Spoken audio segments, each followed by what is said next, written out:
En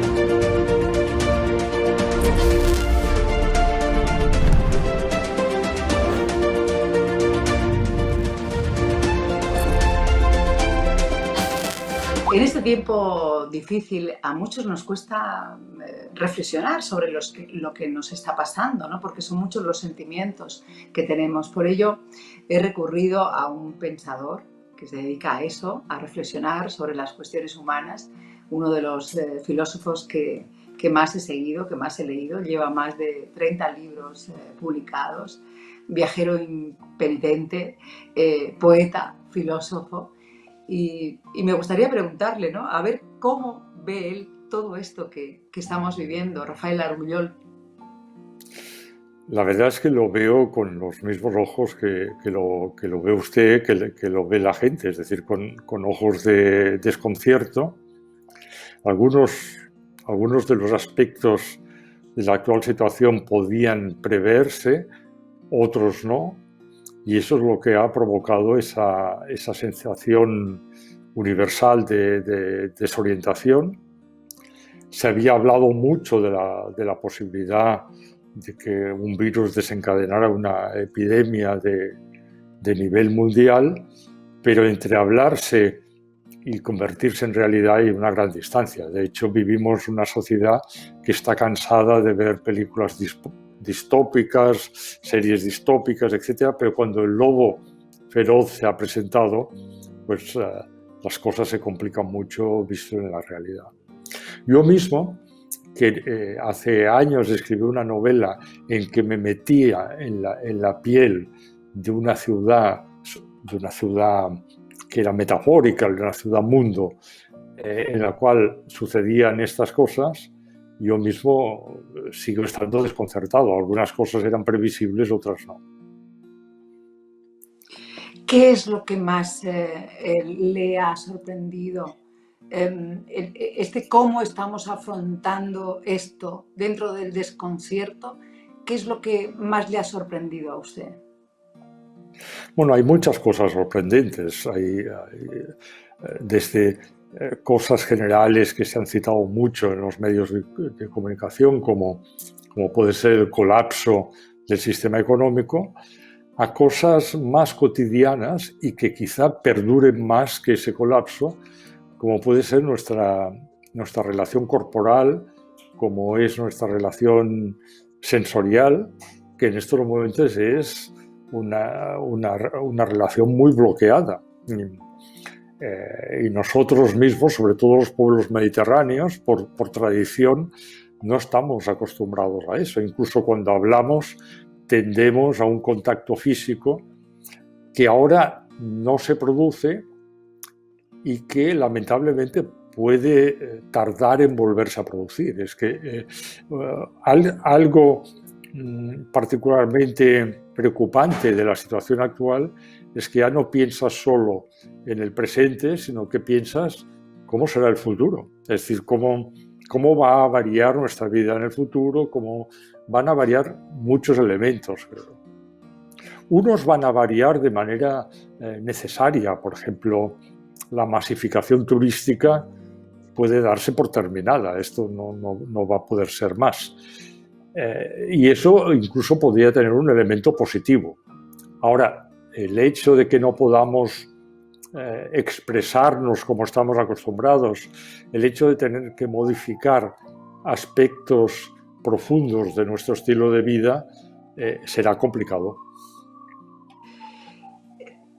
El aislamiento en el que estamos, aunque vaya poco a poco desapareciendo, en un mundo tan hiperconectado, ¿tiene algo bueno, Rafael? ¿Sirve para algo? Sí, puede tener algo bueno el aislamiento, si es un aislamiento voluntario y libre, porque, en cierto modo, al menos por dos razones. Una, porque es un aislamiento que se hace por sacrificio y responsabilidad, es decir, es algo que se hace no únicamente para ti, sino también para el otro. Es decir, no es únicamente para que tú no te contagies, sino para no contagiar al otro.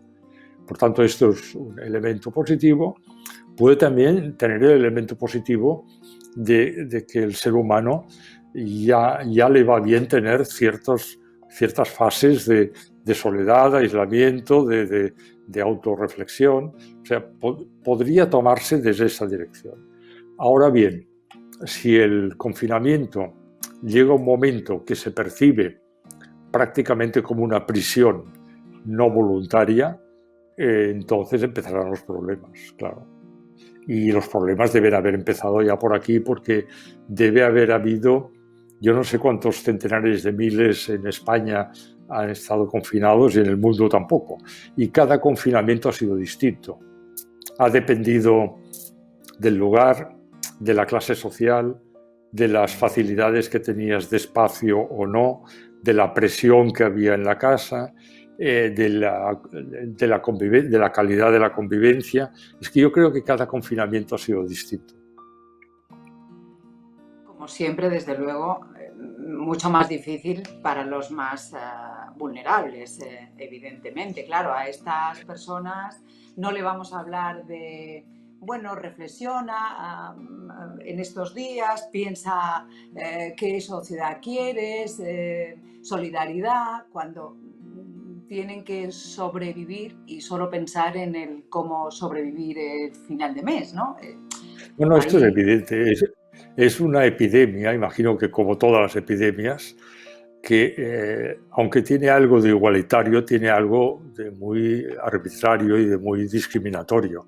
Se verá que esta crisis del coronavirus es fundamentalmente también una crisis social y que los más perjudicados serán las clases bajas. Y en España mismo, cuando se haga el recuento final de los muertos, si se logra hacer, se verá que un tanto por ciento muy elevado corresponde a residencias de ancianos de clase popular. Pero todos, por eso este desasosiego que tenemos, Rafael, creemos que incluso los más afortunados pensamos que todos nos vamos a perjudicar, ¿no? No ya en la economía, que no sabemos, la economía va a ser durísima y vienen unos tiempos difíciles, ¿no? Pero que todos vamos a salir perdiendo algo.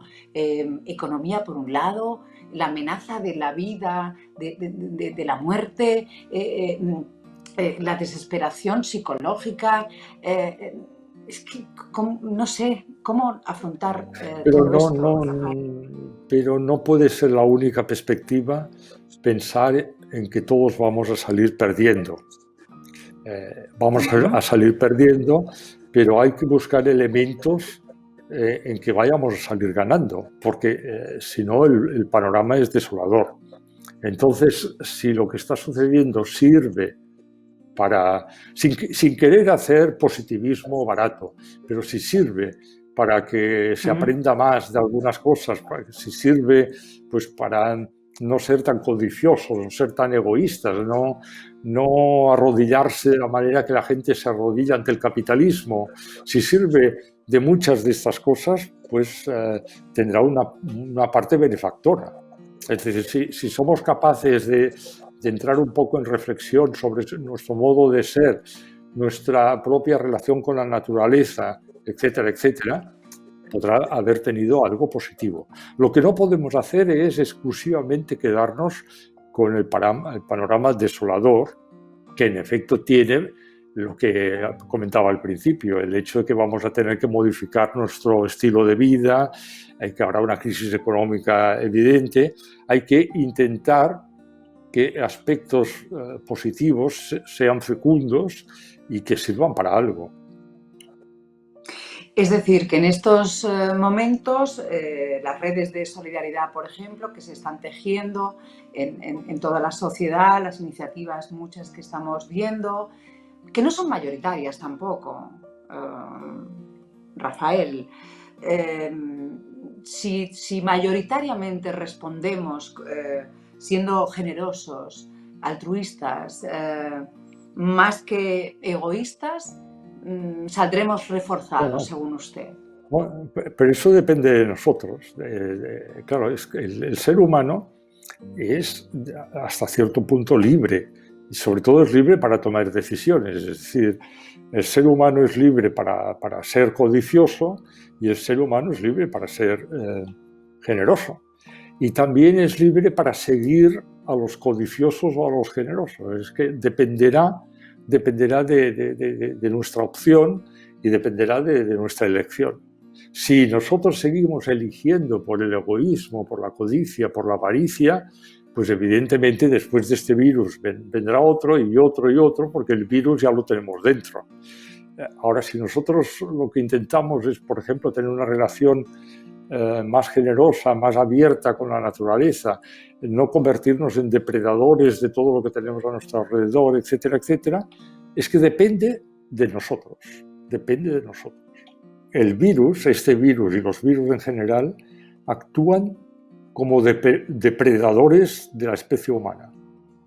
Y la especie humana ha actuado como depredador de muchas especies. En un siglo nos hemos cargado 50 millones de especies. Y ahora hay una especie mínima, microscópica, pero peligrosísima, llamada virus, que quiere depredarnos a nosotros. Ese es el paralelismo. Entonces nosotros tenemos que comprender que hay que luchar contra los virus y hay que luchar contra estos enemigos invisibles, pero al mismo tiempo no continuar actuando como estamos actuando. Este es el problema, que en la medida que nosotros estamos actuando agresivamente contra la naturaleza, esto se convierte en un arma contra nosotros mismos. De aquellos males, ¿no? Pues estos lodos de hoy, ¿no? Ya con una crisis a nivel mundial a lo bestia, el coronavirus, ¿qué se va a llevar? ¿Se debería llevar este capitalismo salvaje, desregulado, de casino? ¿Eso se lo va a llevar? ¿Usted es optimista al respecto? Yo no. Porque luego tendemos a olvidar, como en su novela La razón del mal. Claro. Claro. Y es lo que debería pasar, pero es lo que no estoy seguro que pase. Es decir, si llega un momento que decimos, bueno, el coronavirus ya se ha ido, habrá dos posibilidades: o haber aprendido o olvidar. Y si se olvida, se volverá a las andadas. Eso sucedió también con la crisis económica del 2008, que entonces se decía hay que aprender, enseguida se olvidó y se volvió a las andadas. O sea, por eso depende de nosotros. Pero es que incluso la crisis que estamos viviendo, la del coronavirus, si nosotros hubiéramos hecho caso a los primeros signos y sobre todo si nuestras estructuras sanitarias y de residencias no hubieran padecido los recortes que habían padecido durante 10 años, hubiéramos estado en muchísimo mejores condiciones de afrontarlo de lo que hemos estado. Ya, pero resulta que ahora los que hicieron los recortes, Rafael, los niegan. Dicen que eso no es verdad, que eso es mentira. Entonces ya todo vale. ¿Nos hemos creído tantas mentiras? Bueno, ese es el problema de la vida pública actual, que es una vida pública montada en el simulacro, en el espectáculo y en la mentira. Ese es el problema. Y lo notamos estos días, por ejemplo, en Europa y en el mundo. Se necesitaría una humanidad unida con dirigentes con autoridad moral, y no los hay. No los hay. La humanidad está desunida y encima no hay dirigentes con autoridad moral. Y en España, por ejemplo, es que no hay ni un solo dirigente con autoridad moral. Cuando hablo de autoridad moral, hablo de la autoridad moral que en su momento pudo tener un Mandela, pudo tener un Gandhi, pudo tener un Olof Palme en los países nórdicos. Autoridad moral.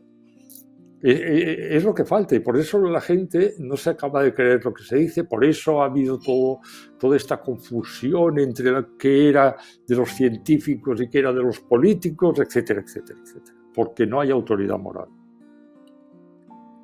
Ya, pero luego nosotros vamos a votar y votamos lo que votamos cada 4 años. Entonces, si ahora los políticos no están a la altura de lo que está pasando, Rafael, los ciudadanos tenemos luego el poder a la hora de votar. Que se Mira, descalifiquen, Isabel, yo hace, que se insulten. ¿A usted qué le parece? a mí, He visto por ahí unos vídeos estos días de políticos insultando, llamando miserables a los del gobierno, por ejemplo. Es decir, todo esto hace que el ciudadano se sienta más perdido todavía, ¿no? sin duda, es verdad que vamos a votar cada 3 años, cada 4 años, pero yo lo confieso, hace muchas votaciones que no voto con ningún entusiasmo. Y como yo, muchísimos ciudadanos. Es decir, el hecho de que vayamos a votar no quiere decir que haya dirigentes con autoridad moral, o al menos yo no lo creo. Si perdemos la esperanza, porque usted habla, a mí me gusta mucho que también como filósofo habla mucho de que necesitamos compasión, los seres humanos necesitamos de una salida espiritual. A mí me gusta cuando usted habla de eso, que tiene que ver un poco con el sentimiento más interior de cada ser humano. En estos momentos, ¿cuál sería la reflexión al respecto, Rafael? Bueno, yo esto en otros lugares, ya lo he dicho, lo he resumido en una triple petición: coraje, se necesita coraje, se necesita compasión y se necesita libertad de espíritu y libertad crítica, las 3 cosas conjuntamente. El coraje, porque en una situación como la actual, sin fuerza, sin valentía, sin coraje, no se hace nada. La compasión, porque es una forma profunda de compartir el dolor y de compartir el amor. Y la libertad, porque no podemos dejar que esa situación, a raíz del reclamo de la salud y de la seguridad, lleve al recorte de la libertad crítica. Por tanto, necesitamos una combinación de las 3 cosas: coraje, compasión y libertad crítica. Porque tecnológicamente hemos avanzado muchísimo, Rafael, pero espiritualmente, ¿en qué momento estamos? Es que la imagen sería la de un gigante cojo. Si tenemos una pata, la pata tecnológica, muy larga y la pata espiritual mutilada. Pero eso también se está notando estos días, en que bueno, delante de lo que está sucediendo, todas aquellas cosas que habitualmente decíamos, como que el hombre es todopoderoso, como que la cirugía estética nos hará inmortales, como que no existirá la muerte, como que todos serán robots a nuestro ser, todo eso se ha desvanecido en 2 o 3 meses. O sea, ahora todo el mundo está pendiente de los temas profundos de la condición humana, como puede ser la vida, la muerte, la solidaridad, el dolor, etc. Por tanto, es como para reflexionar que muchas de las petulancias habituales nuestras se han desmontado estos días. Por cierto, ¿por qué tenemos tanto miedo a la muerte, Rafael? Bueno, los que tienen pensamiento religioso quizá lo tienen menos. Yo tengo una vertiente espiritual muy acentuada, pero no tengo un pensamiento religioso. Y claro, la vida es todo lo que tenemos. Por eso la vida tiene que ser lo más rica posible, lo más compleja posible. Lo que es desesperante es que la vida sea lo único que tenemos y convertirla en una especie de simulacro de vida, en lugar de ser vivientes, ser supervivientes. Ese es el valor que para mí tiene la cultura, que tiene el espíritu, que es hacer más compleja la vida. Ya, leía un artículo, no recuerdo dónde, que en el Reino Unido ya empiezan a hablar de qué importa más, si la vida o la libertad. Es decir, que si seguimos en este confinamiento y se alarga, pues merece la pena vivir sin abrazarnos, vivir sin salir, sin divertirnos, sin poder tener una Yo, libertad de movimiento. yo a eso le diría que importa más la libertad que la vida. Importa más la libertad que la vida. Pero hay que tener vida para tener libertad. Este es el difícil equilibrio de la situación actual. Pero de lo que estoy seguro es que no vale la pena una vida sin libertad. Con lo cual yo diría, importa más la libertad que la vida, pero necesitamos de la vida para poder hacer uso de la libertad. Claro, pero se da cuenta que hasta las personas que tienen una vida muy difícil, ¿no? Con los derechos humanos pisoteados, por un lado tratan de sobrevivir, asumen esa falta de libertad y por otro lado quieren vivir a toda costa. Todo el mundo quiere vivir. Es que la vida quiere vivir, lo que está vivo quiere vivir. Y lo que llamamos libertad es una forma de hacer más rica la vida. La libertad es un bien supremo de la vida. La libertad, uno que nace libre y muere libre puede decir que ha tenido una vida rica. Entonces, claro, no son términos contrapuestos. La vida quiere vivir, todos los seres vivos quieren vivir. Y si es en libertad, la libertad enriquece esa vida. Pero no solo nosotros. Para los otros animales es igual. Y es una cosa que nos debería hacer reflexionar.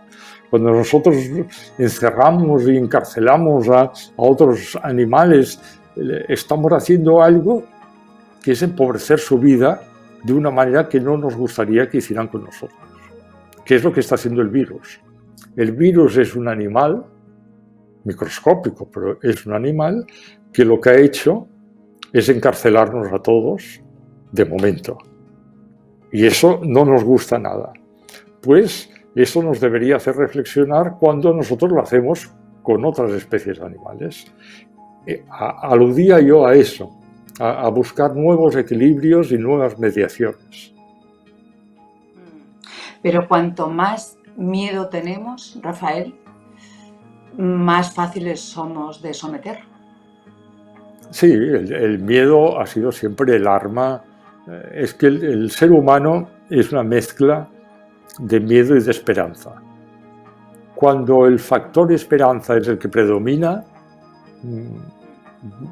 tiene movimientos centrífugos de progreso. Cuando el factor que predomina es el miedo, es reaccionario, conservador, es cuando tiende a favorecer la tiranía, etc. Por eso todos los regímenes autoritarios han procurado promover el miedo como elemento aglutinador, ¿no? Pero siempre tendremos miedo porque somos frágiles. Por tanto, de nuevo ahí hay que intentar buscar un equilibrio entre el miedo y la esperanza, entre la seguridad y la libertad. Esperemos también que lo tengan los que nos mandan y los dirigentes y estos organismos internacionales, el G7, el G20, que no sé qué hacen estos días, por cierto. A mí lo que hagan los políticos me preocupa menos que lo que hagan los ciudadanos. Yo, en general, lo que me resulta penoso es la actitud de los ciudadanos, no la actitud de los políticos. La actitud de los políticos ya la doy por descontada. Pero la de los ciudadanos, por ejemplo, no me refiero ahora a la crisis esta, sino, por ejemplo, cuando los ciudadanos demuestran el desprecio que demuestran por la cultura, por la calidad de la libertad democrática, pasan de todo, como se dice habitualmente, es esto lo que me desespera. Porque que los políticos son unos mercenarios en general, ya lo sabemos, pero que los ciudadanos sean también unos mercenarios de sí mismos, y eso es lo que es desesperante. Por tanto, no nos escudemos tanto en los políticos y mirémonos más en el espejo nosotros mismos. Es decir, que entonces somos, lo que nos pasa, somos responsables. Nosotros como sociedad somos responsables. Claro, todos. Claro que sí. Es que si una sociedad es cobarde, no es porque sean cobardes sus dirigentes, que también pueden serlo, pero sobre todo es cobarde por ella misma. Si una sociedad es ignorante, no es por culpa de los maestros, como se tiende a pensar en España. Si una sociedad es ignorante, es porque tus conversaciones en los bares, en los restaurantes, en los transportes, son penosas. Y porque lo que estás viendo en televisión es penoso. Y porque sigues medios de comunicación penosos. No porque los dirigentes o sea culpa de los maestros, es culpa de los ciudadanos. Cuidado, cuidado. Dejémonos ya de este paternalismo absurdo al que tanto tendemos aquí. Y cuando estaba sucediendo, perdona Isabel, y cuando estaba sucediendo lo de Italia, a 2 metros de aquí, no decimos que tenemos tanta tecnología, no decimos que estamos conectados todo el día, no decimos que miramos no sé cuántos canales de televisión. No los políticos, los ciudadanos tenían que haberse hecho ya una idea de lo que estaba sucediendo. Tenían las armas allá para hacérsela. Y pasaron de todo, ¿no? Pues entonces ahora no es solo culpa del gobierno o culpa de tal o de cual o de que algún experto científico se haya equivocado. Es que todos teníamos armas suficientes para darnos cuenta de lo que sucedía. Eso es lo que de alguna manera habría que recalcar de una vez y no ponerse siempre bajo el paraguas protector de la maldad de los políticos. Es peor nuestra apatía, de la que usted ha hablado tanto en sus libros. Mucho peor, claro, mucho peor, claro. Porque tenemos más poder socialmente del que creemos a nivel colectivo. Muchísimo. Pero no lo usamos. ¿Qué espera de los jóvenes? Yo los veo un poco callados en general. ¿Qué espera de los jóvenes usted? Yo creo que hacen lo que pueden. Es decir, cuando me dirijo a la crítica de la actitud de los ciudadanos es en general, de los jóvenes y de los no jóvenes. Es decir, una de las cosas que más es de lamentar en la sociedad española es su falta de fuerza para tener criterio propio. Y esto está basado en el desprecio de la educación y de la cultura. Es así, es directo y es radical. Cuanto más desprecio de la educación y de la cultura, menos te formas un criterio propio y menos estás en condiciones de confrontarte con la vida. Así de claro, es así de sencillo. Y el problema es que ese abandono y esa dejadez se produce no por parte de los políticos, sino de la entera sociedad. Pero bueno. En fin, bueno, me pasaría hablando con usted y escuchándole, pero tengo que terminar.